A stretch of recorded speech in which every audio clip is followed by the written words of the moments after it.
The wooden platform creaked beneath Nora Hayes's worn boots as her uncle shoved her forward into the harsh New Mexico sun, his meaty hand gripping her arm hard enough to leave bruises that would match all the others hidden beneath her tattered sleeves. It was June 1882 in Aztec, New Mexico, a dusty frontier town where the San Juan River carved its way through red rock canyons and men made their fortunes in cattle, silver, or selling whatever they could get their hands on.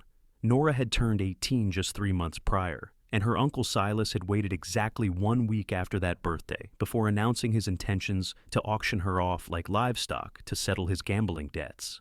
The town square bustled with the usual afternoon crowd, but today a makeshift auction platform had been erected near the general store, drawing curious onlookers and men with calculating eyes who examined Nora like they might a horse at market. She kept her chin high despite the humiliation burning through her veins. Her dark auburn hair hung in a long braid down her back, and her green eyes remained fixed on the distant hogback ridge rather than meeting the stares of the gathering crowd. She wore the only dress she owned that was not completely threadbare, a faded blue cotton thing that had once belonged to her mother before consumption had taken her 5 years ago. Her father had followed 2 years later, trampled by a spooked horse, leaving Nora in the custody of her mother's brother, a man who saw her as nothing more than a burden, and now an opportunity for profit. "Gentlemen," Silas Hayes called out, his voice carrying the oily charm of a snake oil salesman. "I present my niece, Nora Hayes. She is 18 years old, healthy, can cook, clean, and work harder than most men. She will make some lucky man a fine wife or housekeeper. We will start the bidding at $50. Nora felt bile rise in her. This could not be legal, could not be right, but Sheriff Morrison stood at the edge of the crowd with his arms crossed and made no move to intervene. Apparently her uncle had found some loophole, some twisted interpretation of guardianship laws that allowed him to do this. Or perhaps he had simply paid the right people to look the other way. Justice in frontier towns often belonged to whoever had the deepest pockets or the loudest voice. $50, called out a portly merchant Nora recognized from the general store. He was at least 60 years old, with tobacco-stained teeth and wandering hands that had made her avoid his establishment whenever possible. 60, countered a rancher from outside town, a man known for working his hired hands until they dropped and treating his horses even worse. Nora's heart hammered against her ribs. She scanned the crowd desperately, looking for any friendly face, anyone who might help her. But the townspeople either looked away uncomfortably or watched with morbid curiosity. This was entertainment to them, a break from the monotony of frontier life. 75, the merchant called again, his piggy eyes gleaming with anticipation. Then a new voice cut through the murmur of the crowd, clear and firm. $200. The crowd fell silent, heads turning to locate the speaker. Nora followed their gaze and saw a tall man pushing his way through the onlookers. He was young, probably no more than 25, with sun-bronzed skin and dark brown hair that curled slightly at the edges beneath his worn Stetson hat. He wore dusty leather chaps over denim pants, a dark vest over a chambray shirt, and a gun belt slung low on his hips. Everything about him spoke of a working cowboy, from his scuffed boots to the red bandana knotted at his throat, but it was his eyes that caught Nora's attention. They were a striking shade of blue-gray, like storm clouds over the desert, and when they met hers, she saw something unexpected. Not hunger or cruelty or calculation, but something that looked almost like anger mixed with determination. $200, he repeated, stepping up to the platform. Cash money, right now. Silas Hayes's eyes went wide with greedy delight. $200 was a fortune, far more than he had expected to get. Well now, that is a generous offer. Does anyone wish to counter? The crowd remained silent. $200 was more than most men made in half a year of hard work. The merchant shook his head and stepped back, clearly unwilling to go higher. The rancher spat in the dirt and walked away, muttering under his breath. "Going once," Silas called out, barely able to contain his excitement. "Going twice, sold to the gentleman for $200. The cowboy reached into his vest and pulled out a leather pouch. He counted out the money with practiced efficiency, placing the bills and coins into Silas's eager hands. Her uncle counted it twice, his lips moving as he tallied the sum, then nodded with satisfaction. "Pleasure doing business with you, mister," Silas said, already pocketing the money. He did not even look at Nora as he climbed down from the platform and headed straight for the saloon, probably to lose half his windfall at the poker tables before nightfall. Nora stood frozen on the platform, her mind racing. What kind of man was this stranger? What did he want from her? She had heard stories of men who bought women for unspeakable purposes, of brothels in bigger towns where girls disappeared and were never heard from again. Her hands trembled as the cowboy climbed up onto the platform, his boots making solid thuds against the wood. He stopped in front of her, close enough that she had to tilt her head back to meet his eyes. Up close, she could see the sun lines at the corners of those unusual eyes, the shadow of stubble along his jaw, and a small scar that cut through his left eyebrow. He was handsome in a rugged way, but Nora had learned long ago that a handsome face could hide a rotten heart. "What is your name?" he asked, his voice lower now, meant only for her ears. "Nora Hayes," she answered, surprised her voice did not shake. "But I suppose you already knew that." He nodded slowly, then did something that shocked her to her core. He removed his hat, holding it respectfully in his hands, and said, "My name is Jackson Anders. I am a ranch hand at the Double Creek Ranch about 10 miles north of here. I was in town buying supplies when I heard what your uncle was planning." "And so you bought me," Nora said, unable to keep the bitterness from her voice. "Like a piece of property." "No," Jackson said firmly. "I paid $200 to stop anyone else from buying you. There is a difference." Nora blinked, confused. "I do not understand."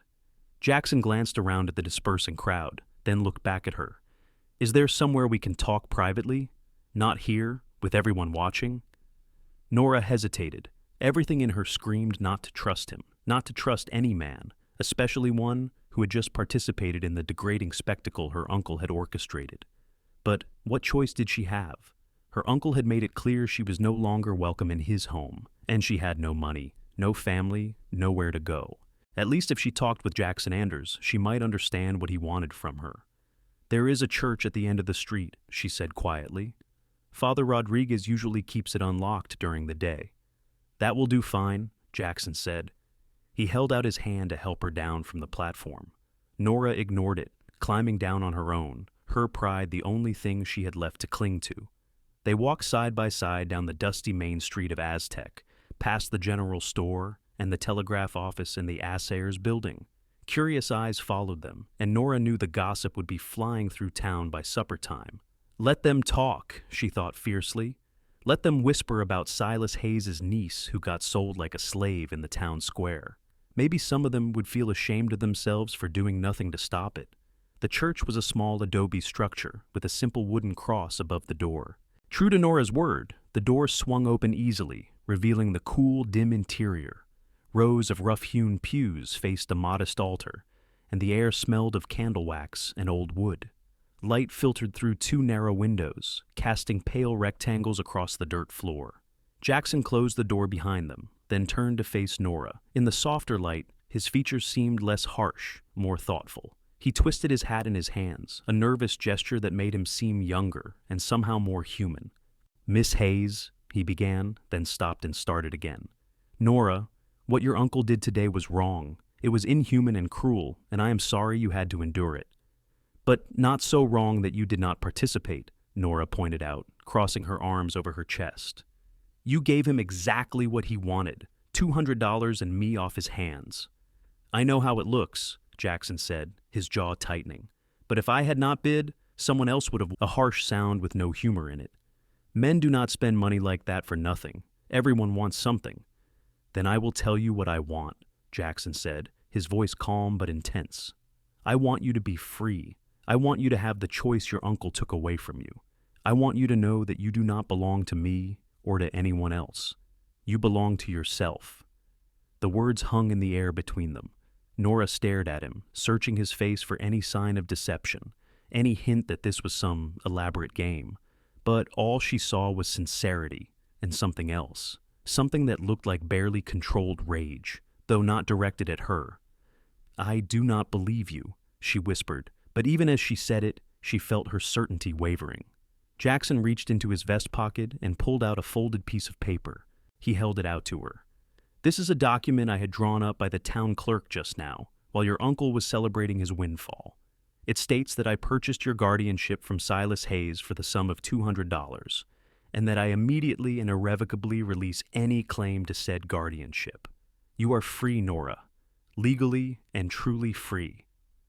Nora took the paper with trembling hands and unfolded it. The words swam before her eyes, but she could make out the official stamp of the clerk's office and both Jackson's signature and a witness signature.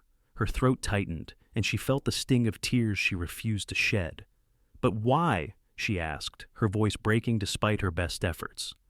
"Why would you do this for a stranger?" Jackson was quiet for a long moment, his gaze distant.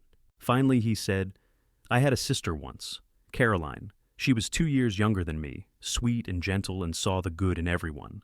When I was 19 and she was 17, a man came through our town in Kansas. He was charming, told her he loved her, promised her the world. She believed him." He paused, pain flickering across his features. "He took her away, said they were going to California to start a new life. We found out later he had sold her to a brothel in Denver. By the time my father and I tracked her down 3 months later, she was already gone. Laudanum, the madam said, an accidental overdose. But I think Caroline just could not bear what had been done to her, what her life had become." Nora pressed her hand to her mouth, horror washing over her. "Jackson, I am so sorry." "That was 6 years ago," Jackson continued, his voice rough.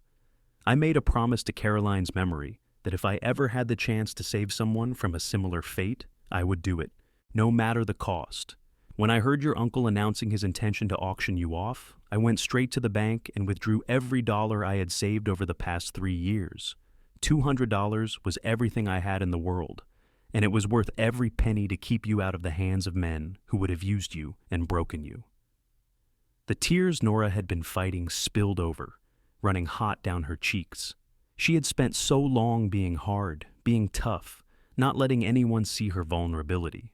But standing in this quiet church with this stranger who had sacrificed everything to give her freedom, she could not hold it back anymore. "I do not know what to say," she managed. "Thank you seems inadequate." "You do not owe me anything," Jackson said firmly. "Not thanks, not loyalty, not repayment. You are free, Nora. You can go anywhere, do anything. If you have relatives in another town, I can give you enough money for a stagecoach ticket. If you want to stay in Aztec, I can help you find legitimate work. Whatever you choose, it is your choice." Nora wiped at her tears with the back of her hand, trying to compose herself. "I have no other relatives. My mother was an only child except for Uncle Silas, and my father's family is back in Tennessee. I have not heard from them since he died. They probably do not even know I exist." "Then what would you like to do?" Jackson asked gently. Nora looked down at the paper in her hands, at the official words that declared her free. Free. It was a word she had not applied to herself in so long, she had almost forgotten what it meant. For 5 years, she had been at her uncle's mercy, cooking and cleaning and enduring his verbal abuse and occasional backhands when he was drunk. She had dreamed of escape, but had nowhere to run and no means to get there. "I need to think," she said slowly. "I need time to understand what this means, what my options are." "Of course," Jackson said. He reached into his pocket again and pulled out a few bills. "This is $20. It is all I have left after buying supplies this morning, but it should be enough to get you a room at the boarding house for a week or two while you figure things out. Mrs. Chen, who runs it, is a good woman. She will not ask too many questions." Nora took the money, then looked up at him. "You have given me everything you have, your savings, your last bit of cash. How will you eat? How will you get by?" Jackson shrugged, a small smile touching his lips. "I am a ranch hand. Room and board comes with the job. I will be fine. You are the one who needs help right now." "I have been taking care of myself for a long time," Nora said, straightening her shoulders. "I can work. I am strong, and I am not afraid of hard labor." "I do not doubt that," Jackson said. "I saw it in your eyes when you stood on that platform. You were terrified, but you did not break. That takes strength most people do not have." They stood in the quiet church, the afternoon light shifting as the sun moved toward evening. Nora felt as though she stood at a crossroads, her entire life splitting into different possible paths. She could take Jackson's money and leave Aztec, start fresh somewhere no one knew her story. She could stay and try to build a life here, though it would be difficult with the stigma of what had happened today hanging over her. Or she could ask this man, this strange cowboy with sad eyes and a hero's heart, if there might be another option. But she was not ready for that conversation yet. She had been property an hour ago. She needed time to remember how to be her own person before she could consider anything else. "Thank you, Jackson Anders," she said, meaning it with every fiber of her being. "You gave me back my life today. I will not forget it." "You do not need to remember me," Jackson said, settling his hat back on his head. "Just live well. That is all the repayment I need." He turned to leave, and Nora felt a sudden panic at the thought of him walking out that door. "Wait," she called out. "Will I see you again?" Jackson paused, looking back at her. "I come into town for supplies usually once a week, sometimes twice if the ranch needs something urgent. I will be at the general store if you ever need anything. But Nora, you do not owe me your time or your company. If you prefer, we never have to speak again." "I would like to speak again," Nora said, surprising herself with the admission. "You saved me today. I think I would like to know more about the man who did that." Something warm flickered in Jackson's eyes, but he just nodded. "Then I will look for you next time I am in town. Take care of yourself, Nora Hayes." He left then, the church door closing softly behind him. Nora stood alone in the cool dimness, clutching the freedom papers and the $20, and for the first time in 5 years, she felt something like hope stirring in her chest. Mrs. Chen was indeed a good woman, who asked no questions when Nora showed up at her boarding house requesting a room. She was a small Chinese woman in her 50s who had come to New Mexico with her husband during the railroad boom and stayed after he died, turning their home into a respectable boarding house for travelers and workers passing through Aztec. She showed Nora to a small but clean room on the second floor, with a narrow bed, a washstand, and a window that looked out over the street. "Breakfast is at 6, dinner at 6 in the evening, Mrs. Chen said in her precise English. "Extra meals are 10 cents each. Laundry service is available for a fee. No men in the rooms, no drinking, no trouble."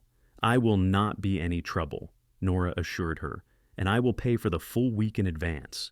She counted out $7, and Mrs. Chen pocketed the money with a satisfied nod. "You need anything, you come find me. I am usually in the kitchen or the garden."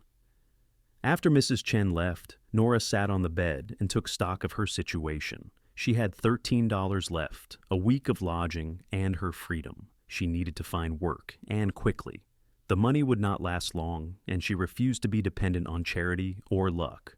The next morning, Nora put on her best dress, braided her hair neatly, and set out to find employment. She tried the general store first, but the owner said he already had his nephew working for him and did not need more help. The saloon owner offered her work, but the leer in his eyes made it clear what kind of work he had in mind. And Nora walked out without another word. The hotel had no openings, nor did the restaurant on the corner. By midday, Nora was discouraged but not defeated. She remembered passing a seamstress shop near the edge of town and decided to try there. The shop was small, with a faded sign that read, "Alterations and Fine Sewing," above the door. Nora pushed inside and found herself in a cramped space filled with bolts of fabric, spools of thread, and a dress form draped with half-finished garments. An older woman looked up from the sewing machine she was operating, her gray hair pinned back in a no-nonsense bun. She wore spectacles perched on her nose and had the kind of sharp, assessing gaze that missed nothing. "Can I help you?" she asked, her voice carrying a faint German accent. "My name is Nora Hayes," Nora said. "I am looking for work. I can sew, mend, do alterations. My mother taught me before she died."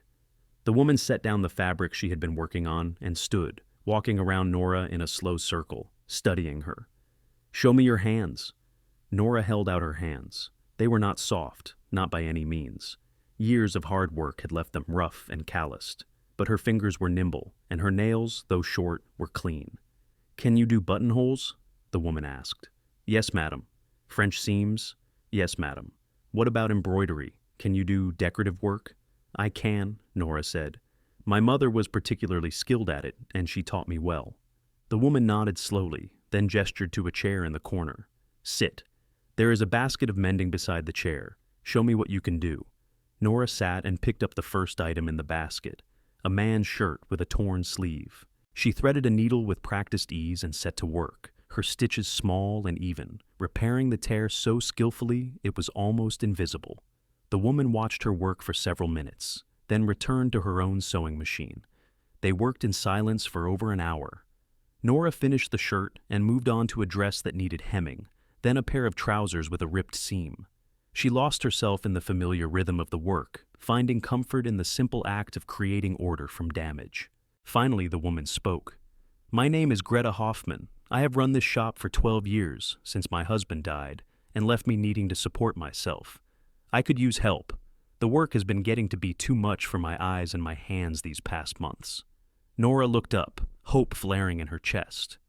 "Are you offering me a position?" "I am offering you a trial," Greta corrected.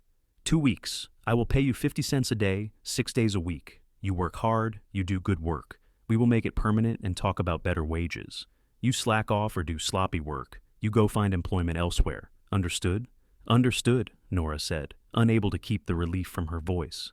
"Thank you, Mrs. Hoffman. I will not disappoint you." "See that you do not," Greta said, but there was a hint of warmth in her stern expression. "You can start tomorrow morning. Be here at 7 o'clock sharp." Nora left the seamstress shop feeling lighter than she had in days.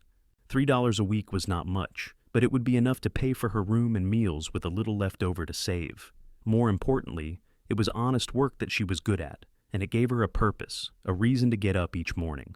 Over the following days, Nora settled into a routine. She woke early, ate breakfast in Mrs. Chen's dining room alongside the other boarders, and then walked to the seamstress shop where she spent the day sewing, mending, and altering garments for the people of Aztec. Greta was a stern taskmaster, but a fair one, and she seemed satisfied with Nora's work. In the evenings, Nora returned to the boarding house, ate dinner, and spent the remaining daylight hours in her room, reading borrowed books or simply sitting by the window watching the town settle into night. It was a quiet life, a simple life, but it was hers. For the first time since her parents died, Nora felt like she had control over her own destiny. The shame and humiliation of the auction began to fade, replaced by a growing sense of pride in her independence. A week after she started working for Greta, Nora was measuring a customer for a new dress when the shop door opened and Jackson Anders walked in. He looked much as he had the day of the auction, though perhaps a bit more dusty from the trail. He held his hat in his hands and nodded politely to Greta before his eyes found Nora. "Miss Hayes," he said, "it is good to see you." "Mr. Anders," Nora replied, feeling suddenly self-conscious. She had thought about him often over the past week, wondering if he was well, if he regretted spending all his money on her freedom, but she had not expected to feel this flutter in her stomach at seeing him again. "What brings you to the seamstress shop?" Jackson held up a shirt with a ripped elbow. "One of the hazards of working with barbed wire. I was hoping someone here could repair it." "I can handle that," Nora said. "It should be ready by tomorrow afternoon if that suits you." "That would be fine," Jackson said. He handed her the shirt, and their fingers brushed briefly. The contact sent an unexpected warmth through Nora's hand. "How have you been? Have you settled in all right?" "I have," Nora said, aware that Greta was listening to every word while pretending to focus on her sewing machine. "I found work here with Mrs. Hoffman, and I am staying at Mrs. Chen's boarding house. Thanks to you, I have been able to start building a life for myself." "I am glad to hear it," Jackson said, and the genuine pleasure in his voice made Nora smile. "I worried about you." "You did not need to worry," Nora said, "but I appreciate that you did." They stood looking at each other for a moment, neither seeming to know what to say next. Finally, Jackson cleared his throat and said, "I should let you get back to work. I will come by tomorrow for the shirt." "I will have it ready," Nora promised. After he left, Greta looked up from her sewing machine with a knowing expression. "That is the young man who bid on you at the auction, is it not? The one who set you free." Nora felt her cheeks heat. "Yes, madam, that is Jackson Anders." "He looks at you like a man who did more than just set you free out of charity," Greta observed. "He looks at you like a man who sees something special." "He was just being kind," Nora protested, but even as she said it, she remembered the warmth in Jackson's eyes, the way he had smiled when she said she had found work. "Kindness and affection are not mutually exclusive," Greta said. "And from what I saw, that young man has both where you are concerned. The question is, what do you feel when you look at him?" Nora busied herself with folding the shirt Jackson had left. "I feel grateful. He saved me from a terrible fate. Without him, I might be living a nightmare right now." "Gratitude is a fine starting point," Greta said, "but it should not be the only thing you feel. if there is to be more between you. There will not be more, Nora said firmly. I am only just learning how to be free, how to live my own life. I am not ready to give that up for anyone, no matter how kind or handsome they might be. Greta made a non-committal sound but said nothing more, returning her attention to her work. Nora did the same, but she found her thoughts drifting to Jackson throughout the rest of the day. She remembered the pain in his voice when he spoke of his sister Caroline, the determination in his eyes when he handed her the Freedom Papers. He had given her everything without asking for anything in return, which made him unlike any man she had ever known. But Greta was right about one thing. Gratitude alone was not enough foundation for anything deeper, and Nora was not sure she even wanted anything deeper. Independence was too new, too precious to risk on feelings she did not fully understand. The next afternoon, Jackson returned as promised. Nora had his shirt ready, the tear mended so neatly it was barely visible. He examined her work with an appreciative eye, then paid her the requested fee of 25 cents. This is excellent work, he said. Better than any mending I have ever had done. Thank you, Nora said. I learned from the best. My mother could make magic with a needle and thread. Jackson folded the shirt carefully. I was wondering if you might have time for a walk after you finish work today. There is a nice path along the river, and the weather is pleasant. But I understand if you are too tired, or would prefer not to. Nora hesitated. She wanted to say yes, wanted to spend time with him outside the confines of the shop. But she was also wary of giving him the wrong impression, of making him think she owed him her company because of what he had done. As if reading her thoughts, Jackson added quickly, This is not about the auction or the money or any of that. I just enjoy talking with you, and I thought you might enjoy a walk. But if you would rather not, I will not be offended. I would like that, Nora found herself saying. I finish at 5 o'clock. I could meet you by the church where we talked before.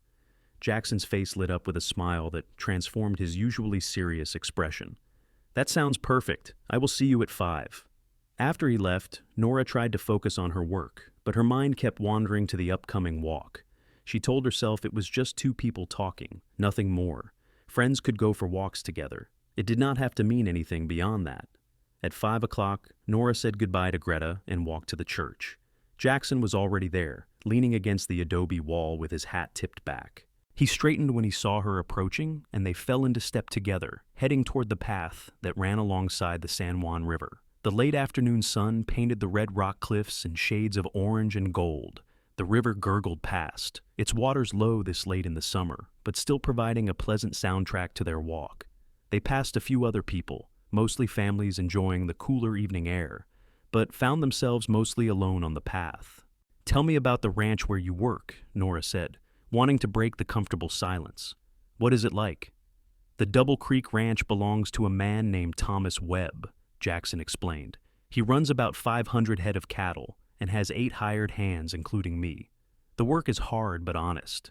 We spend most days riding fence lines, checking on the herd, moving cattle between pastures.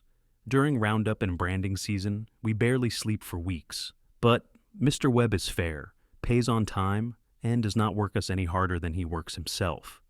Do you like it? The cowboy life? Nora asked. Jackson considered this. I do.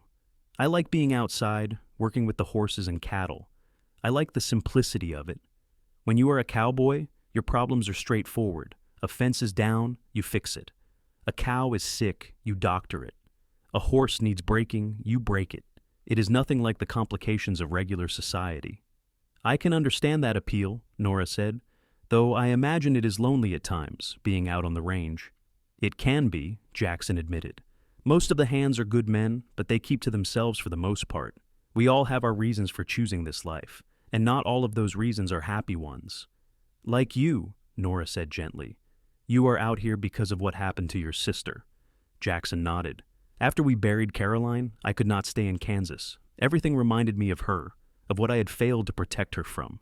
So, I drifted west, working ranches wherever I could find employment. I have been at the Double Creek for about 2 years now. It is the longest I have stayed anywhere since leaving home. Do you ever think about going back, seeing your parents? My father died last year, Jackson said quietly. Pneumonia. By the time I got the letter from our neighbor, he had already been in the ground for 2 months. My mother passed when I was young, so there is no one left to go back to. I am sorry, Nora said, touching his arm lightly. It seems we both know what it is to lose everyone we love. We do, Jackson agreed. Maybe that is why I felt such a connection when I saw you on that platform.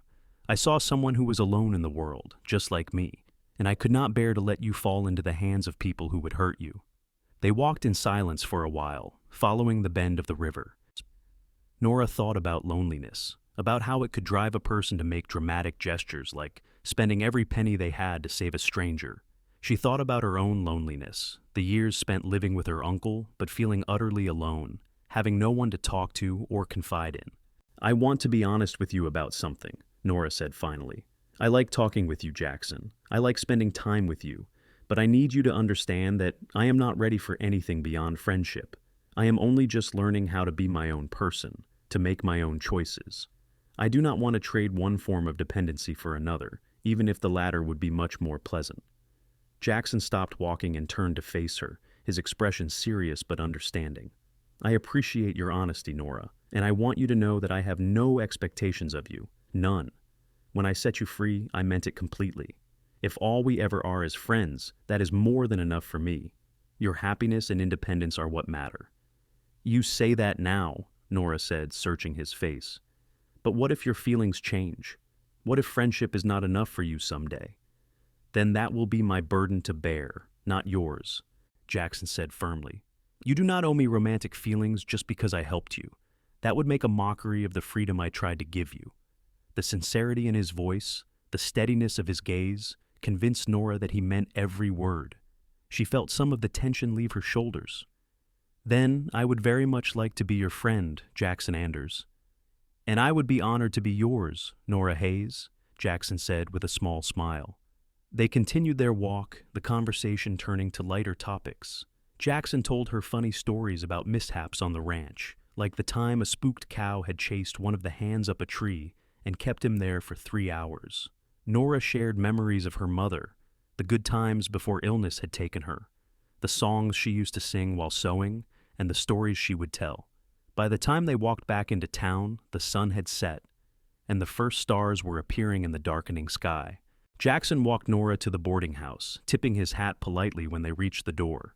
"Thank you for the walk," he said. "I enjoyed it very much." "So did I," Nora admitted. "When will you be in town again?" "Probably in 4 or 5 days," Jackson said. "Mr. Webb wants me to pick up some supplies he ordered from Santa Fe that should be arriving on the stage."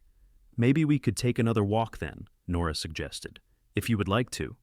"I would like that very much," Jackson said, his eyes warm in the lamplight spilling from the boarding house windows. Nora went inside, feeling lighter than she had in years. She had a job, a place to live, her freedom, and now the beginnings of what might become a real friendship. It was more than she had dared to hope for just 2 weeks ago.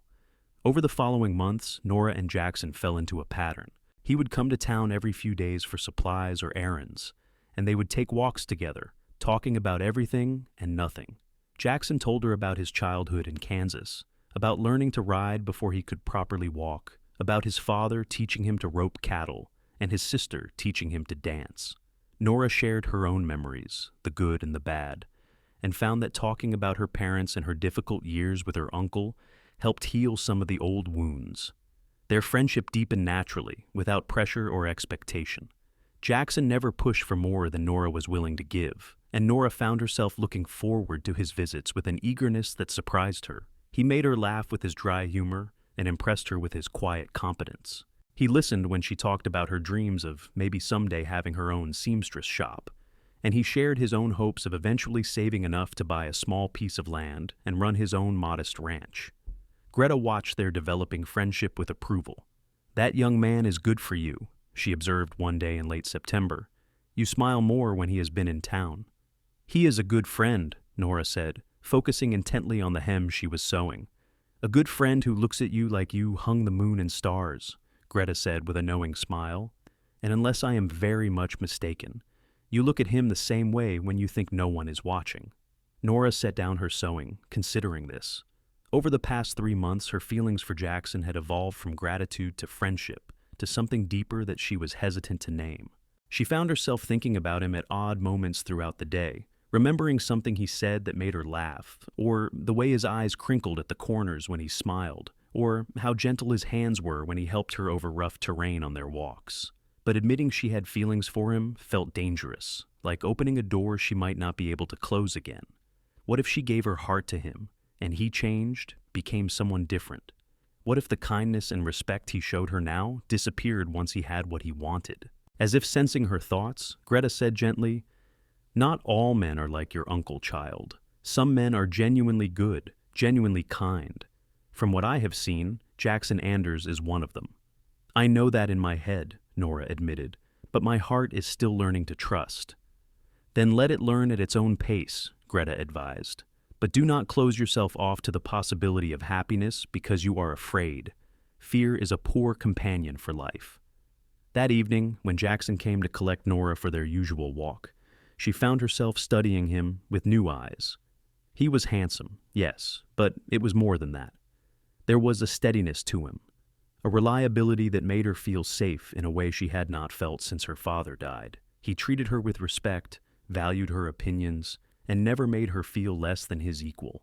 They walked along the river path, now lined with cottonwoods turning gold with autumn.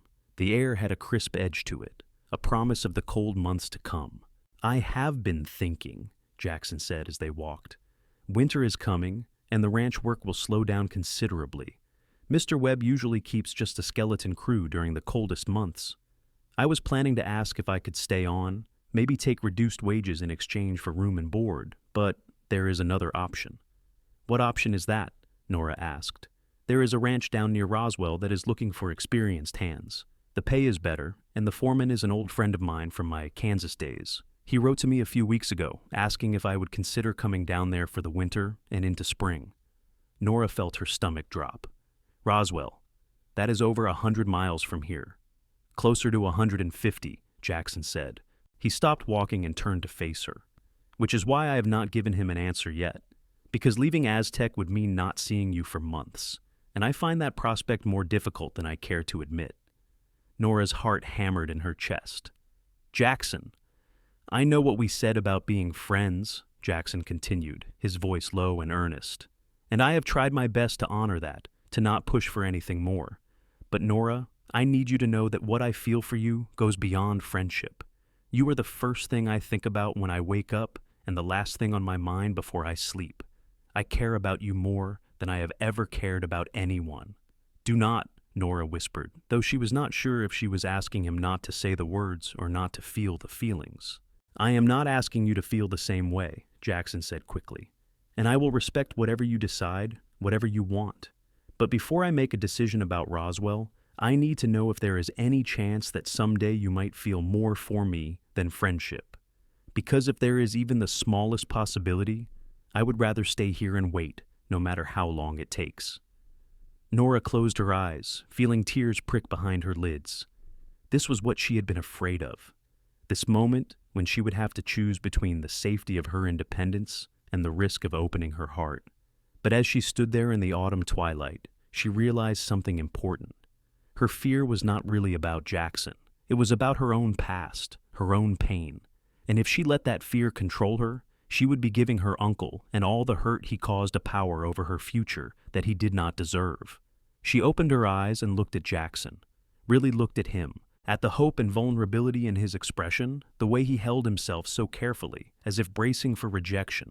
This man had given her everything without asking for anything in return. He had respected her boundaries, valued her independence, and been patient beyond measure. If she could not trust him, could not take a chance on him, then she would never be able to trust anyone.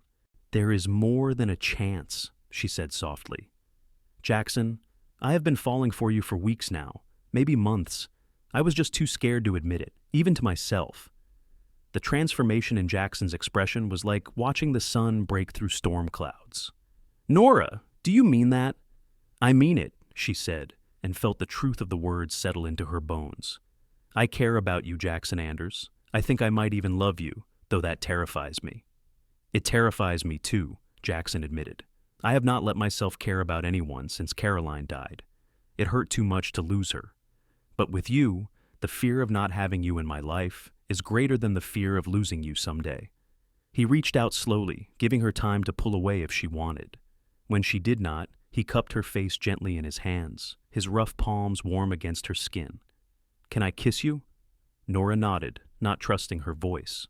Jackson leaned in slowly, pressing his lips to hers in a kiss that was tender and sweet and full of all the feelings they had been holding back. Nora's eyes fluttered closed, and she leaned into him, her hands coming up to rest on his chest. She could feel his heart hammering beneath her palm, as wild and nervous as her own. When they finally pulled apart, both slightly breathless, Jackson rested his forehead against hers. "I will stay," he said. "I will write to my friend and tell him I cannot come to Roswell. I will stay here in Aztec, close to you, for as long as you want me." "I want you," Nora whispered. "I am still scared, and I am still learning how to do this, how to let someone in. But I want to try, with you. We will figure it out together," Jackson promised. "One day at a time, at whatever pace feels right to you." They walked back to town, holding hands, and Nora felt as though something fundamental had shifted in her world.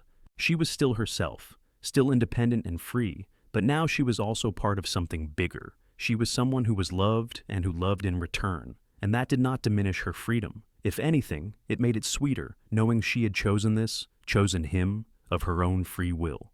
The winter months passed in a blur of quiet happiness. Jackson stayed on at the Double Creek Ranch, taking reduced wages as he had planned, and came into town twice a week to see Nora. They continued their walks when the weather permitted, and when it was too cold or snowy, they would sit in Mrs. Chen's parlor, which she allowed courting couples to use for a small fee. They talked about everything. Jackson shared his dreams of owning land, and Nora confessed her hope of one day running her own shop. They discussed books they had read, places they wanted to see, memories both painful and precious. Slowly, carefully, they built a foundation of trust and understanding that went deeper than passion or attraction, though those elements were certainly present as well. Jackson courted Nora properly, with all the respect and propriety that frontier society demanded. He brought her small gifts, wildflowers in the summer and autumn, a pretty ribbon from the general store at Christmas, a book of poetry he thought she would enjoy. He met her after work and walked her back to the boarding house. He asked permission before kissing her, even after the first time, treating each kiss like the precious gift it was. Nora bloomed under his attention. The last shadows of fear and hurt that had haunted her began to fade, replaced by confidence and joy. She was good at her work, valued by Greta and the customers who sought her skilled needle. She had a man who loved her and respected her. She had a life that was truly her own. In March of 1883, nearly a year after the auction that had changed both their lives, Jackson came into town with a serious expression that made Nora's heart skip with worry. They took their usual walk along the river, but Jackson seemed distracted, nervous in a way she had not seen since those early days. "Is something wrong?" she asked finally, unable to bear the suspense. Jackson stopped walking and turned to face her. "Nothing is wrong. In fact, everything might be very right if you agree to what I want to ask you." He reached into his vest pocket and pulled out a small box. Nora's breath caught as he opened it, revealing a simple gold band with a small garnet stone. "Nora Hayes," Jackson said, his voice shaking slightly. "I know I said I would wait as long as it took, that I would never push you. But it has been a year, and my feelings have only grown stronger. I love you more than I thought it was possible to love anyone. I love your strength and your courage and your kind heart. I love the way you laugh, and the way you think, and the way you see the world. I want to spend the rest of my life with you, if you will have me." He took a breath and continued. "I know I do not have much to offer. I am just a ranch hand with very little money and no property. But I swear to you, I will work every day to build a good life for us. I will respect you and cherish you and never take your freedom for granted. Will you marry me, Nora?" Nora looked at the ring, at Jackson's hopeful, anxious face, and felt her answer rise up from the depths of her soul. "Yes," she said, and laughed at the joy that flooded through her. "Yes, Jackson, I will marry you." Jackson let out a whoop of happiness and swept her up in his arms, spinning her around until they were both dizzy and laughing. He set her down and slipped the ring onto her finger. It fit perfectly, as if it had been made for her. "I love you," he said, kissing her thoroughly. "I will love you for the rest of my days and beyond." "I love you too," Nora said, and meant it with her whole heart. They were married 6 weeks later in the small adobe church where they had first truly talked, where Jackson had shown her the freedom papers that changed her life. Father Rodriguez performed the ceremony, and Mrs. Chen, Greta Hoffman, and several of the ranch hands from the Double Creek stood as witnesses. Nora wore a dress she and Greta had sewn together, simple white cotton with delicate embroidery at the collar and cuffs. Jackson wore his best shirt and vest, his hair slicked back and his face cleanly shaved. As Nora stood beside Jackson and spoke her vows, she thought about the journey that had brought her to this moment, the pain of losing her parents, the darkness of living with her uncle, the humiliation of the auction. All of it had led her here, to this man who had seen her worth when she was being sold like property, who had given her freedom and then waited patiently for her to choose to give him her heart. "I take you as my husband," she said, her voice clear and strong. "I promise to love you, respect you, and stand beside you in joy and in sorrow, in prosperity and in hardship, for all the days of my life." Jackson's vows were equally heartfelt, his voice thick with emotion, as he promised to cherish and protect her, to honor her independence even as they built a life together. When Father Rodriguez pronounced them husband and wife, Jackson kissed Nora with such tenderness that she felt tears slip down her cheeks. These were happy tears, though, so different from all the tears she had shed in years past. Mr. Webb had given Jackson 3 days off for the wedding, and they spent that time in a small house on the edge of town that Jackson had rented for the occasion.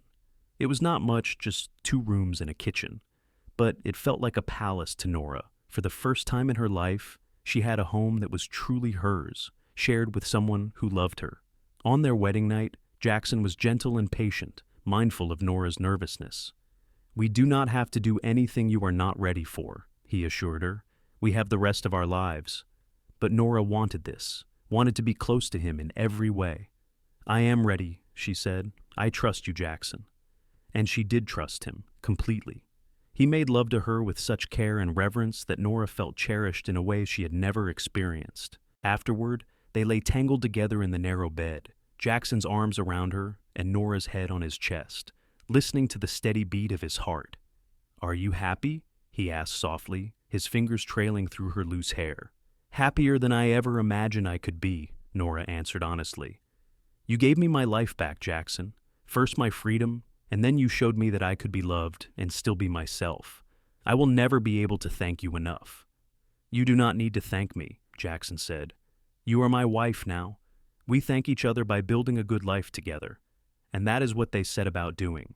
After the 3 days were up, they reluctantly left their rented house and returned to their respective work. But now they had plans, a shared goal that kept them motivated through long days and difficult work. Jackson continued working at the Double Creek Ranch, but he took on extra jobs whenever he could find them, breaking horses for other ranchers, helping with construction projects in town, anything that would add to their savings. Nora kept working for Greta, and when Greta announced her intention to retire at the end of the year, she offered to sell Nora the seamstress shop for a price they could afford if they saved carefully. It took them 8 months of scrimping and saving, of doing without luxuries and working extra hours. Jackson moved into Mrs. Chen's boarding house with Nora, their small room cheaper than maintaining separate lodgings. Every penny was carefully counted and added to the growing fund for the shop. Finally, in January of 1884, they had enough. Jackson and Nora sat across from Greta in the shop that had been Nora's workplace for nearly 2 years, and they counted out the payment. Greta signed over the deed, handed Nora the keys, and smiled with satisfaction. "You have earned this," she said to Nora. "You are a skilled seamstress and a good woman. You will do well here." "I learned from the best," Nora said, hugging the older woman. "Thank you for taking a chance on me when I had nothing." "You had everything that mattered," Greta corrected.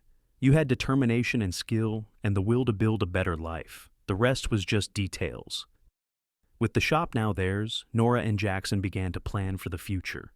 Jackson found a small house on the edge of town that needed repairs but was structurally sound. The owner was an elderly widow moving east to live with her daughter, and she sold it to them for a price they could manage with the money Jackson had continued to save while Nora used her earnings to keep the shop running. They moved into the house in March, exactly 2 years after Jackson had proposed. It was modest, with 2 bedrooms, a kitchen, a sitting room, and a small workshop off the back where Nora could do her sewing at home. The roof leaked in 2 places, the windows needed replacing, and the wood stove was temperamental at best. But it was theirs, and they loved it. Jackson spent his evenings and days off making repairs, and Nora made curtains and cushions to make the house feel like a home. They planted a small garden in the back, vegetables mostly, but Nora insisted on saving space for flowers. "A home needs beauty as well as utility," she said, and Jackson agreed. Life settled into a comfortable rhythm. Nora ran the seamstress shop 6 days a week, building a reputation for quality work and fair prices. Jackson continued working at the Double Creek Ranch, but began to talk seriously about maybe buying a few head of cattle himself, starting his own small operation on the side. In the summer of 1884, Nora realized she was pregnant. The discovery filled her with a mixture of joy and terror. She had always wanted children, but the thought of bringing a life into the world was overwhelming. What if she was not a good mother? What if something went wrong? Jackson was thrilled when she told him, but he also recognized her fear. "We will figure it out together," he promised, "just like we have figured out everything else. And our child will be so loved, Nora. So incredibly loved." Nora's pregnancy progressed smoothly. She continued working at the shop, though she let Mrs. Chen help out during the final months when standing for long periods became difficult. Jackson was attentive and protective, sometimes overly so, until Nora had to remind him that she was pregnant, not fragile. "I know," he said, abashed. "I just worry. I could not bear it if anything happened to you." "Nothing is going to happen to me," Nora assured him. "Women have been having babies since the beginning of time. I am strong, and I have the best midwife in Aztec looking after me." In February of 1885, on a cold, clear night with stars scattered across the sky like diamonds, Nora went into labor. Mrs. Chen, who had delivered dozens of babies in her time, came to the house along with the local midwife. Jackson was banished to the kitchen, where he paced anxiously for hours, listening to the sounds coming from the bedroom and praying harder than he ever had in his life. Finally, just as dawn was breaking, he heard the thin wail of a newborn baby. He held his breath until Mrs. Chen appeared in the doorway, smiling. "You have a son," she announced, "a healthy boy, and your wife is doing well." Jackson rushed into the bedroom, where Nora lay exhausted but radiant, holding a tiny bundle wrapped in a quilt she had sewn during her pregnancy. Jackson sat on the edge of the bed, his eyes filling with tears as he looked at his son's scrunched red face. "He is perfect," Jackson whispered. "You are perfect. I do not know what I did to deserve this, to deserve you and him." "You saved me," Nora said simply. "You gave me a life worth living. Everything good that has come since started with you." They named their son Thomas, after Jackson's father, with the middle name James after Nora's father. Little Thomas was a healthy baby with a good set of lungs and his father's dark hair. Jackson was besotted, spending every free moment holding his son, talking to him, showing him around their small house and property. Nora recovered from the birth quickly, and within a few weeks was back to working at the shop part-time, though she brought Thomas with her and kept him in a basket near her sewing table. Customers cooed over the baby, and business actually increased as women found excuses to come see the little one. The years that followed were full and rich. In 1887, Nora gave birth to a daughter they named Clara Marie, a delicate baby, with her mother's red hair and green eyes. Thomas, now 2 years old, was fascinated by his little sister and appointed himself her protector. Jackson finally made the leap to running his own cattle operation in 1888. Mr. Webb was getting older and beginning to scale back the Double Creek Ranch. He sold Jackson 50 head of cattle and the right to graze them on a section of land Webb no longer used. It was a modest start, but it was a start, and Jackson threw himself into the work with enthusiasm. Money was sometimes tight, especially in the beginning, when they were trying to run 2 businesses and raise 2 young children. But they always managed somehow, through hard work and careful planning, and the support of the community they had built around themselves. Mrs. Chen and Greta became like family, doting grandmothers to Thomas and Clara.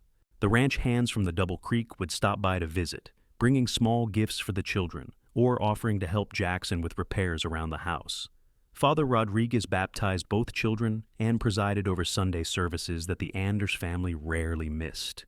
In 1890, when Thomas was 5 and Clara was 3, Nora discovered she was pregnant again.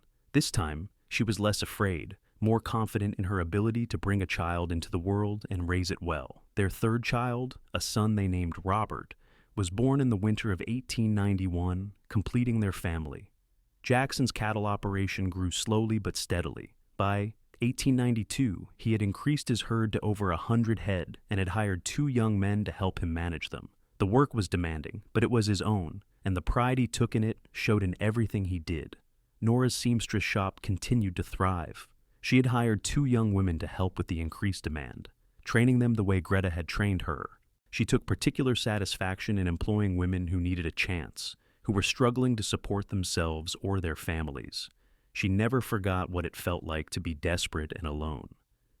On a warm evening in June of 1892, 10 years after the auction that had changed both their lives forever, Nora and Jackson sat on the porch of their house, watching their children play in the yard. Thomas, now 7, was teaching 5-year-old Clara how to throw a lasso, while baby Robert toddled around chasing a barn cat. "Do you remember this day 10 years ago?" Jackson asked, reaching over to take Nora's hand. "How could I forget?" Nora said. "It was the worst day of my life, until you made it the best." "I was so angry when I saw what your uncle was doing," Jackson remembered. "I could not believe people were just standing there, watching, doing nothing. And when I saw your face, the way you were trying so hard to be brave even though you were terrified, I knew I had to help." "You gave up everything you had," Nora said, squeezing his hand. "Every penny you had saved. I still cannot quite believe you did that for a stranger." "You were never really a stranger," Jackson said. "From the moment I saw you, I felt like I knew you, like you were someone important, someone meant to be in my life." "Do you ever regret it?" Nora asked. "Spending all that money, tying yourself to me, and all the complications that came with it?" Jackson turned to look at her, his eyes serious. "Not for one single second. That $200 bought me the best thing that ever happened to me. It bought me you, and through you, all of this." He gestured at their home, their children, the life they had built together. "I would pay it again 1,000 times over." Nora leaned over and kissed him, slow and sweet. "I love you, Jackson Anders. I loved you when you set me free, and I love you even more for building this life with me." "I love you too," Jackson said, "today, tomorrow, and every day after." As the sun set over the New Mexico landscape, painting the sky in shades of orange and pink and purple, Nora felt a deep sense of contentment settle over her. Her life had not been easy.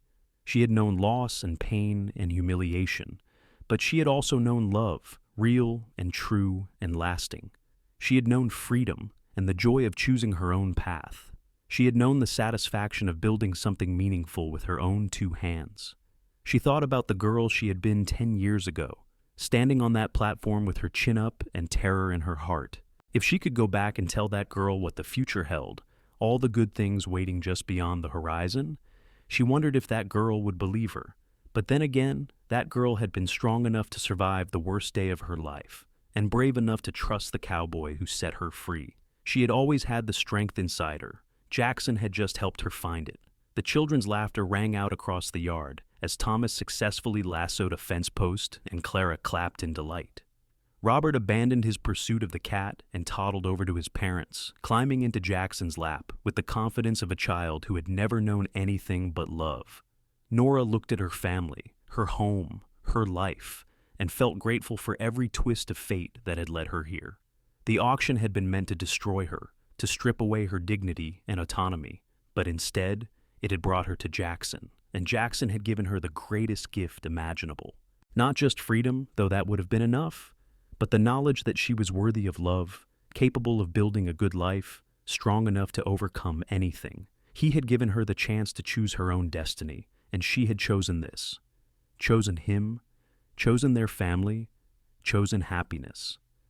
As the stars began to appear in the darkening sky and Mrs. Chen's voice called them for dinner from inside the house, Nora sent up a silent prayer of thanks. Thanks for survival, for love, for second chances. Thanks for the cowboy who had spent every penny he had to save a stranger, and then spent every day since proving that some people were truly, genuinely good. The years continued to unfold with the steady rhythm of a life well lived. Thomas grew into a strong young man with his father's quiet competence and his mother's stubborn independence. He worked alongside Jackson on the ranch, learning the cattle business from the ground up, and by the time he was 18, he was already talking about expanding their operation even further, Clara inherited her mother's skill with a needle and thread, though she also had a love for horses that rivaled her father's. She spent her days alternating between helping Nora in the seamstress shop and helping Jackson with the ranch work. She was fearless in a way that sometimes worried her parents, but also filled them with pride.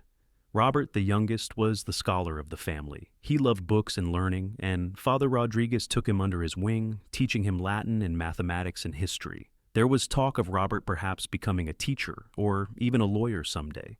Professions that required education, the Anders family was determined to provide. Jackson's cattle business continued to grow throughout the 1890s. He eventually bought the land he had been leasing from Mr. Webb and then purchased additional acreage adjacent to it. By the turn of the century, the Anders Ranch ran over 300 head of cattle and employed 6 full-time hands. It was still modest by the standards of the big operations, but it was prosperous and stable, providing a comfortable living for the family. Nora's seamstress shop remained the finest in Aztec. She had built a reputation that extended to neighboring towns, and people would travel from as far as Farmington and Bloomfield to commission dresses and suits from her. She had trained a dozen young women over the years, several of whom had gone on to open their own shops in other towns. She took pride in that, in knowing she had given others the same kind of opportunity Greta had given her. In 1900, 18 years after their marriage, Nora and Jackson celebrated their anniversary with a party at their ranch. Friends and neighbors came from all over the area, bringing food and music and good wishes. Thomas and Clara helped organize everything, while Robert, now 9 years old, entertained the younger children with stories and games. As the sun set and musicians began to play, Jackson led Nora out for a dance. She was 36 now, with a few strands of silver threading through her auburn hair and fine lines at the corners of her eyes. Jackson was 43, with more gray in his hair and deeper creases in his weathered face. But when they looked at each other, they saw the same people they had been that day in the church when Jackson handed her the Freedom Papers. 18 years, Jackson said as they swayed to the music. It does not seem possible. The best years of my life, Nora said. Every single one of them. Mine too, Jackson agreed. Though I have to admit, those first few months were torture, pretending I did not have feelings for you, when all I wanted was to tell you I loved you. Nora laughed. I knew, or at least I suspected. You were not as subtle as you thought you were. Then why did you make me wait so long? Jackson teased. Because I needed to be sure, Nora said seriously. Sure of you, but more importantly, sure of myself. I needed to know that I could stand on my own 2 feet before I could stand beside you as an equal. You understood that, even when it must have been difficult. It was worth the wait, Jackson said, pulling her closer. You were worth the wait. You will always be worth it. They danced under the stars, surrounded by their children and friends, on land they owned and had worked with their own hands. It was a far cry from that terrible day in June of 1882, when Nora had stood on a platform being auctioned like property. But the distance between then and now had been traveled one day at a time, one choice at a time, one act of courage at a time. Nora thought about all the women who had not been as fortunate as she was, who had been sold or traded or married off against their will and never found their way to freedom. She thought about Jackson's sister Caroline, whose story had ended in tragedy instead of triumph. She thought about all the injustice and cruelty that still existed in the world, even as the old century gave way to the new. But she also thought about the good that existed, people like Jackson who would sacrifice everything to help a stranger, people like Greta who would give a desperate woman a chance, people like Mrs. Chen who created safe spaces for those who needed them, communities that could be built on kindness and mutual support, rather than exploitation and fear. The world was not perfect. It might never be perfect, but it could be better, one person at a time, one act of compassion at a time. And Nora and Jackson had spent 18 years trying to make their corner of it better, raising their children to be good and kind, employing people fairly, treating everyone with dignity and respect. As the music faded and the guests began to drift toward home, Nora stood with Jackson on their porch, watching the last of the wagons disappear down the road. Their children had gone to bed, exhausted from the day's festivities, and the house was quiet except for the sounds of the desert night. Thank you, Nora said softly, for that day 18 years ago, and for every day since. You do not need to thank me, Jackson said, as he always did. But then he added, Though if you are determined to thank someone, thank yourself. You are the one who had the courage to trust again, to risk your heart after everything you had been through. You are the one who built this life, Nora. I just had the privilege of building it with you." Nora leaned against him, content in the warmth of his embrace. "We built it together," she corrected. "Every bit of it, together." And that, she thought, was the real gift Jackson had given her that day in 1882. Not just freedom, though that had been the start, but partnership. A life where they faced challenges together, celebrated victories together, and supported each other through everything the years brought. She had been purchased from her uncle, sold to the highest bidder like livestock. But the cowboy who won the bid had immediately set her free forever, and in doing so had shown her that love did not require possession, that you could give someone freedom and still be given their heart in return, that the best relationships were not built on ownership, but on mutual respect and choice. As they stood together under the vast New Mexico sky, Nora felt the weight of their history and the promise of their future in perfect balance. The past with all its pain had shaped them, but it did not define them. The future with all its uncertainties awaited them, but they would face it together. And in that moment, standing in the home they had built, surrounded by evidence of the life they had created, Nora understood something profound. She had spent years thinking that Jackson had saved her that day in the town square. But the truth was more complicated than that. Jackson had given her an opportunity, but she had saved herself. Through her courage, her determination, her willingness to trust and risk and try again, despite all the reasons she had not to. She had taken the freedom he offered and used it to build something extraordinary. And Jackson, who had been drifting after his sister's death, lost and alone, and looking for a way to make meaning from tragedy, had found his purpose in helping Nora. She had saved him too, in a way, given him a reason to put down roots, to build instead of running, to believe in the possibility of happiness again. They had saved each other, really? Not in one dramatic moment, but gradually, over days and months and years. Through patience and kindness and the choice to keep showing up for each other, even when it was difficult. The moon rose higher, casting silver light across their land. Somewhere in the distance, a coyote called and cattle lowed softly in response. The sounds of the frontier, of the life they had chosen and built together. "It is late," Jackson finally said. "We should go in." "One more minute," Nora requested, not ready to leave this perfect moment. "I want to remember this. All of it. How it feels to be this happy, this blessed." Jackson tightened his arm around her. "We have many more nights like this ahead of us," he promised. "Many more years." "I know," Nora said, "and I intend to treasure every single one of them." They stood together a while longer, two people who had found each other against impossible odds and built a love story that would endure. Then, hand in hand, they went inside their home, closing the door on the night and opening their hearts to whatever tomorrow might bring. Because that was the thing about freedom, Nora had learned. It was not just about being free from something. It was about being free for something. Free to choose your own path, to love who you wanted, to build the life you dreamed of. Jackson had set her free that day in 1882, and she had used that freedom to choose him, to choose their life together. And every day since, she had continued to make that choice, renewed their vows through action and commitment and love.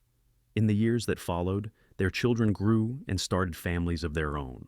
Thomas married a rancher's daughter from Durango and brought her back to Aztec, where they built a house on the Anders Ranch and had 4 children who grew up learning the cattle business alongside their grandfather. Clara surprised everyone by falling in love with a traveling photographer who captured images of the changing West, and they settled in Santa Fe, where she ran a successful dressmaking business while he documented the land and its people. Robert became a teacher as Father Rodriguez had hoped, educating children in a small school in Aztec and eventually serving on the town council, working to improve conditions for everyone in the community. Jackson and Nora grew old together, their hair turning silver, their faces weathering into maps of their shared years. But the love between them never diminished. If anything, it grew stronger, deepened by the weight of all they had weathered and built together. In 1915, on a warm June evening that reminded Nora of that fateful day 33 years before, they sat together on their porch watching the sunset. They were in their 50s now, still active and engaged, but moving more slowly, taking time to appreciate the moments that younger people rush through. "Do you know what day it is?" Jackson asked. "June 15th, Nora said. "The day you bought my freedom." "The day I made the best decision of my life," Jackson corrected. "And I have been thinking, we should do something to mark the occasion, something meaningful." "What did you have in mind?" Nora asked, curious. Jackson was quiet for a moment, then said, "I want to establish a fund for women who need help, who are in situations like you were in, women who are being sold or forced into marriages or trapped by circumstances beyond their control. I want to use the money we have been saving, the money we were planning to leave to the children, and create something that will help others long after we are gone." Nora felt tears prick her eyes. After all these years, Jackson could still surprise her with his goodness, his determination to make the world better. "The children will have the ranch, the shop, everything we have built," she said. "They do not need our savings, but there are women out there who need help, women like I was. I think it is a beautiful idea." So they did it. They worked with a lawyer in Santa Fe to establish the Anders Freedom Fund, a trust that would provide assistance to women escaping abusive situations, women who needed resources to start over, women who needed someone to believe in them and give them a chance. They funded it with their life savings and encouraged others in the community to contribute as well. The fund became Jackson's passion project in his later years. He traveled to neighboring towns, speaking to civic groups and churches about the importance of helping vulnerable women. He told Nora's story, with her permission, and his own story of Caroline. He challenged people to look around their communities and see the women who were suffering in silence, and to do something about it. Nora supported his efforts, using her shop and her reputation to raise awareness and funds. Together, they helped dozens of women over the remaining years of their lives, giving them the same gift Jackson had given Nora all those years ago, a chance at freedom, at a better life. In the spring of 1920, Jackson fell ill with pneumonia. He fought it for 2 weeks, with Nora beside him every moment, but his lungs were weakened from years of breathing dust on the range, and he could not recover. He died on a cool April morning, holding Nora's hand, surrounded by his children and grandchildren. At his funeral, the church was packed with people whose lives he had touched: ranch hands and business owners, town leaders and struggling families, and dozens of women who had been helped by the Anders Freedom Fund. They came to pay their respects to a man who had lived his life with integrity and compassion, who had made the world better simply by being in it. Nora grieved deeply for her husband, her partner, her best friend. The house felt empty without him, the bed too large, the evenings too quiet. But she did not let her grief paralyze her. Jackson would not have wanted that. He had taught her that love meant action, that the best way to honor someone was to keep doing the work they believed in. So Nora continued running the Anders Freedom Fund, working with their daughter Clara, who had returned to Aztec after Jackson's death to help her mother. Together, they expanded the fund's reach, helping women across New Mexico and into neighboring states. They also began working on advocating for laws that would protect women's rights, that would make it illegal to sell or trade human beings under any circumstances. It was slow work, often frustrating, but they persisted. And gradually, they saw change. Laws were passed. Attitudes shifted. The world became a little bit safer, a little bit more just. Nora lived for 8 more years after Jackson's death, 8 years in which she poured all her energy into the causes they had shared. She saw Thomas take over the ranch and turn it into one of the most prosperous in the region. She saw Clara become one of the most sought-after seamstresses in New Mexico, carrying on the tradition Greta had started and Nora had continued. She saw Robert elected to the territorial legislature, where he championed education and women's rights. She saw her grandchildren grow and thrive, and welcomed great-grandchildren into the world. She lived long enough to see women gain the right to vote in 1920, though Jackson had not lived to see it. She wished he had been there for that moment, to witness the change he had worked so hard to support. On a summer evening in 1928, 46 years after the auction that had changed her life, Nora Hayes Anders passed away peacefully in her sleep, surrounded by photographs of the people she had loved and the life she had built. At her funeral, the church was even more packed than it had been for Jackson's. People came from across the state to pay their respects to a woman who had overcome impossible circumstances to build a life of purpose and meaning, who had used her freedom not just for herself, but to help others find their own. The Anders Freedom Fund continued long after both Nora and Jackson were gone. administered by their descendants and supported by the community they had helped build. It became a permanent legacy of their love story, a reminder that one act of courage and compassion could ripple out across generations. In the small cemetery on the edge of Aztec, under the same wide New Mexico sky that had witnessed their courtship and their life together, Nora was buried beside Jackson. Their headstones were simple, giving their names and dates, but also including a line that their children had chosen. He gave her freedom. She gave him love. Together, they changed the world. And it was true. Maybe they had not changed the whole world, but they had changed their world and the world of everyone they touched. They had proven that love did not require ownership, that freedom and partnership could coexist, that two people committed to building something good could make a real difference. Years later, when people in Aztec told stories about the old days, about the rough frontier times when the town was young, they always included the story of Nora and Jackson, the story of the girl who was auctioned off by her uncle and the cowboy who spent everything he had to set her free. They told it as a romance, yes, but also as a lesson about courage in the face of fear, about choosing compassion over self-interest, about the power of one good decision to change multiple lives, about the importance of using your freedom, once gained, to help others find theirs. The story became part of the town's history, woven into its identity, and every time someone told it, every time a new generation heard about Nora and Jackson, their legacy lived on, their love lived on, and the world became just a little bit better for the remembering, because that, in the end, was what they had really created. Not just a ranch or a shop or a fund, though all those things mattered. They had created a story worth telling, a life worth celebrating, a love worth remembering. And sometimes that is the greatest legacy of all.